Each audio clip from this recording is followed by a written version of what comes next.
تحفظ دین کا کارواں رواں دواں علماء کا ساتھ دو، آؤ سب کے سب یہاں حضرت محفوظ ہے اہل حق کے پاس قاری ضیا کی تو محنتیں ہیں بے گماں، قاری ضیا کی تو محنتیں ہیں بے گماں، چھا چکے ہیں یہ اویس اہل حق۔ میں خالد سیف اللہ رحمانی، خادم اسلامک فقہ اکیڈمی انڈیا و المعہد العالی الاسلامی حیدرآباد آپ سے عرض کر رہا ہے،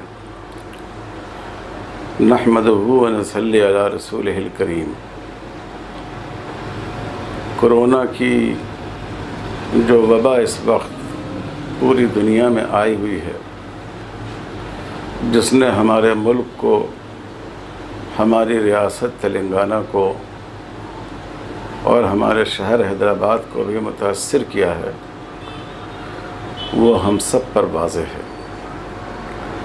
اللہ تعالیٰ کا بے حد شکر و احسان ہے کہ مسجدیں جو بند کر دی گئی تھیں اور جن میں صرف 4-5 نمازیوں کو نماز ادا کرنے کی اجازت تھی، اب اس میں سہولت پیدا ہو گئی ہے اور نسبتاً زیادہ لوگ مسجد میں آ کر نماز ادا کر سکتے ہیں۔ اس پر اللہ تعالیٰ کا تو بے حد و نہایت شکر ہے ہی، اور حکومت بھی قابل تشکر ہے کہ اس نے مذہبی مقامات میں عبادت کی اور اللہ سے مانگنے کی، الہا و التجا کی راہ نکالی۔ لیکن ہمیں یہ بات پیش نظر رکھنی چاہیے کہ ایسا نہیں ہے کہ کورونا کی وبا ختم ہو چکی ہو، بلکہ یہ وبا پہلے سے بہت زیادہ بڑھ چکی ہے۔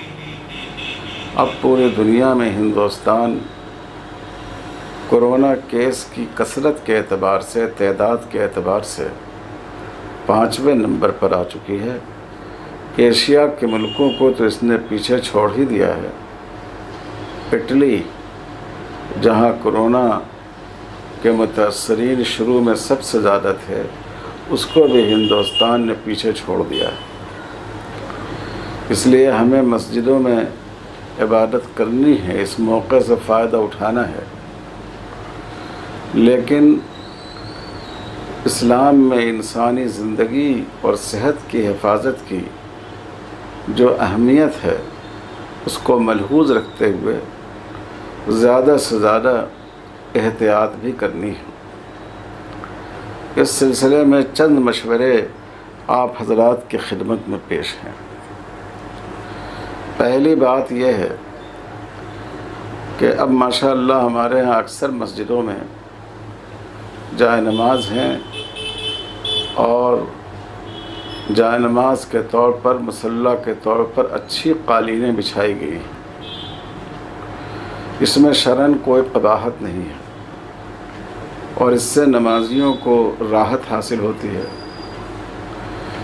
لیکن مخمل کا جو کپڑا ہوتا ہے وہ وائرس کو زیادہ اپنے اندر جذب کرتا ہے۔ اس میں ٹھہرنے کے لیے وائرس کو جگہ مل جاتی ہے، اس کو بار بار دھویا نہیں جا سکتا، بار بار اس پر پوچھا نہیں لگایا جا سکتا، سینیٹائز نہیں کیا جا سکتا۔ اس لیے موجودہ حالات میں مسجد کے ذمہ داروں کو چاہیے کہ قالینوں کو مسجد سے ہٹا دیں، اور جو اصل زمین ہے، چاہے وہ ماربل کی شکل میں ہو، چاہے وہ بلو پتھر کی شکل میں ہو، یا جیسے آج کل زیادہ ٹائلز کا رواج ہے، ٹائلز کی شکل میں ہو، ان پر نماز ادا کی جائے۔ اور اگر غور کیا جائے تو یہ افضل بھی ہے، اس لیے کہ امام مالک رحمۃ اللہ علیہ کے ہاں جنس ارض پر، اصل زمین پر نماز پڑھنا مسنون ہے، اور اگر اس پر کوئی چیز بچھا دی جائے تو ان کے ہاں یہ بہتر نہیں ہے۔ لیکن اگر مسجد کی زمین پر براہ راست نماز پڑھی جائے، چاہے وہ زمین جس شکل میں ہو، پتھر بچھا ہوا ہو، ٹائرز بچھے ہوئے ہوں، تو اس پر نماز ادا کرنا تمام فقہا کے نزدیک افضل ہے۔ تو اس لیے مسجد سے اس طرح کی چیزیں ہٹا دی جائیں، اور جو لوگ آئیں وہ اپنے ساتھ چھوٹی جا نماز یا کپڑا اگر چاہیں تو ساتھ لے آئیں اور اس کو بچھا کر نماز پڑھ لیں، تاکہ اپنے آپ کو بیماری سے بچانے میں اور دوسروں کو بیماری سے محفوظ رکھنے میں سہولت ہو اور آپ اس میں ایک رول ادا کر سکیں۔ دوسری بات یہ ہے کہ ہم نماز سے پہلے اور بعد کی سنتیں گھر میں ادا کریں، صرف نماز باجماعت یہ مسجد میں ادا کرنے کا اہتمام کریں۔ رسول اللہ صلی اللہ علیہ وسلم کا معمول مبارک بھی یہی تھا کہ آپ سنتیں اپنے دولت خانے میں ادا فرمایا کرتے تھے، فرض نماز گھر میں ادا کرتے تھے، مسجد میں ادا کرتے تھے۔ یہ ہمارے ہاں جو سنتوں کو مسجد میں ادا کرنے کا رواج ہوا، وہ ہمارے گھروں کے ماحول کی وجہ سے، کیونکہ مسجد میں جو یکسوئی ہوتی ہے نماز پڑھنے کی، وہ یکسوئی گھر کے ماحول میں میسر نہیں آتی، ورنہ افضل یہی ہے کہ آدمی گھر میں سنت پڑھے۔ تو خاص کر ان حالات میں جتنے کم وقت میں ہم ایک دوسرے کے ساتھ رہیں، جتنے کم وقت میں لوگوں کی اجتماعیت ہو، اتنا زیادہ یہ بہتر صورت ہوگی۔ تو اس لیے مسجد میں جا کر صرف فرض نماز ادا کی جائے، سنتیں گھروں میں ادا کر لی جائیں۔ تیسری بات یہ ہے کہ مسجدوں میں وضو کی، استنجا کی سہولت رکھی جاتی ہے، رکھی جانی چاہیے، لیکن موجودہ حالات میں اس کا اہتمام کریں کہ اپنے گھر سے استنجا کر کے اور وضو کر کے مسجد جائیں، اور بہت مجبوری کی صورت کے علاوہ مسجد کے طہارت خانے اور وضو خانے کا استعمال نہیں کریں، کیونکہ مختلف لوگوں کے، اس لیے گھر سے استنجا اور وضو کر کے مسجد میں آئیں۔ ایک ہی نل کے مختلف لوگوں کو استعمال کرنے سے اور ایک ہی جگہ کے مختلف لوگوں کے استعمال میں آنے سے وائرس کے پھیلنے کا اندیشہ زیادہ ہوتا ہے۔ تیسری ضروری بات یہ ہے کہ اس وقت مساجد کے ذمہ داروں کو چاہیے کہ وہ مسجدوں کو سینیٹائزر کا انتظام کریں، مسجد کے لیے مسجدوں کو سینیٹائز کرنے کی کوشش کریں، کیونکہ تاکہ جو اس طرح کے وائرس ہیں وہ وائرس ختم ہو جائیں، اور جو لوگ نماز کے لیے آئیں ان کے لیے بھی یہ انتظام ہو کہ وہ مسجد میں داخل ہوتے ہوئے سینیٹائزر سے اپنے ہاتھ کو دھوئیں، اور نماز کے بعد جب مسجد سے باہر نکلیں اس وقت بھی سینیٹائزر کا استعمال کریں۔ دیکھیں، سینیٹائزر میں الکوہل تو ہوتا ہے، لیکن یہ نشہ پیدا کرنے والا الکوہل نہیں ہوتا ہے، اور جو الکوہل نشہ پیدا کرتا ہے وہ ناپاک ہوتا ہے۔ پڑوسی ملک کے ایک دارالفتہ نے باضابطہ ماہرین سے اس کی تحقیق کی ہے اور اس پر بیان دیا ہے، تو اس لیے اس میں کوئی اس میں حرج نہیں ہے۔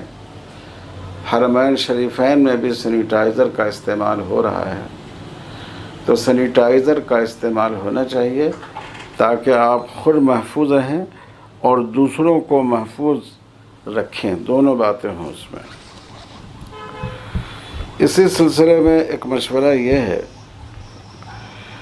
کہ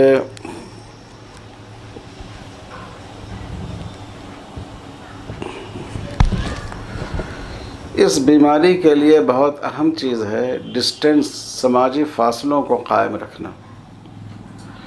یہ مسجد میں کئی مرحلوں میں ہمیں قائم رکھنا ہوگا۔ ایک تو ہم آنے کا گیٹ الگ رکھیں اور جانے کا گیٹ الگ رکھیں تاکہ ایک گیٹ پر ازدحام نہ ہو جائے۔ دوسری بات یہ ہے کہ نکلتے وقت سب لوگ اس کا خیال رکھیں کہ ایک ساتھ سارے لوگ دروازے پر جمع نہیں ہو جائیں۔ اس بات کا بھی لحاظ رکھنا ہوگا کہ دو صفوں کے درمیان بیچ میں ایک صف کی جگہ چھوڑ دی جائے تاکہ دو صفوں کے درمیان فاصلہ بڑھ جائے۔ ایک صف میں جو نمازی کھڑے ہوں تو دو نمازیوں کے درمیان بیچ میں 1 میٹر کا فاصلہ رکھا جائے۔ تو اس طرح ہم جو سوشل ڈسٹینس ہے اس کو قائم رکھنے میں کامیاب ہو سکتے ہیں۔ اور اسی کے ساتھ ساتھ جمعہ کی نماز میں خاص طور پر اس کا لحاظ رکھا جائے۔ اگر مسجدیں کئی منزلیں ہیں، بعض منزلیں جمعہ میں استعمال نہیں ہوتی ہیں، تو ان تمام منزلوں میں نمازیوں کی صفیں لگائی جائیں تاکہ یہ فاصلہ رکھنا ممکن ہو سکے۔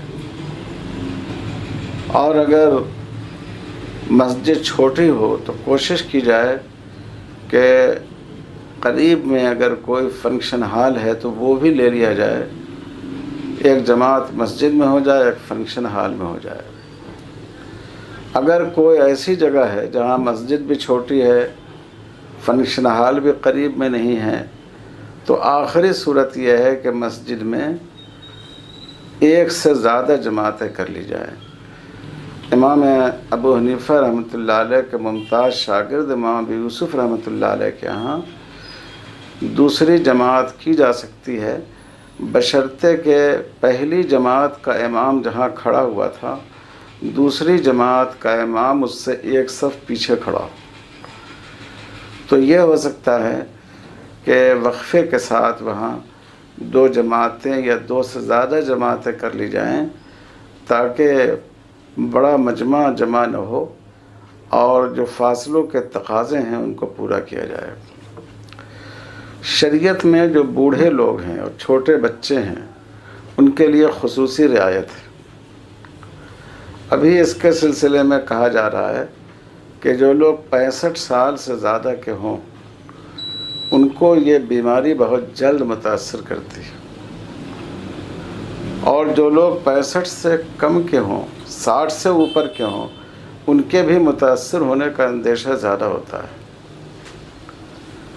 اور جو بچے 10 سال سے کم عمر کے ہوں وہ بھی اس سے بہت تیزی سے متاثر ہوتے ہیں۔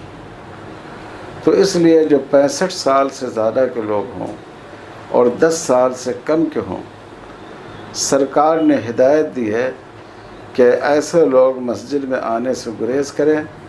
ہمیں حکومت کے اس قانون پر اور سرکار کی اس ہدایت پر عمل کرنا چاہیے، کیونکہ ہم نے حکومت سے اس کے قوانین کی پابندی کا عہد کیا ہے اس ملک کے شہری ہونے کی حیثیت سے، اور عہد کو پورا کرنا شرعاً واجب ہوتا ہے۔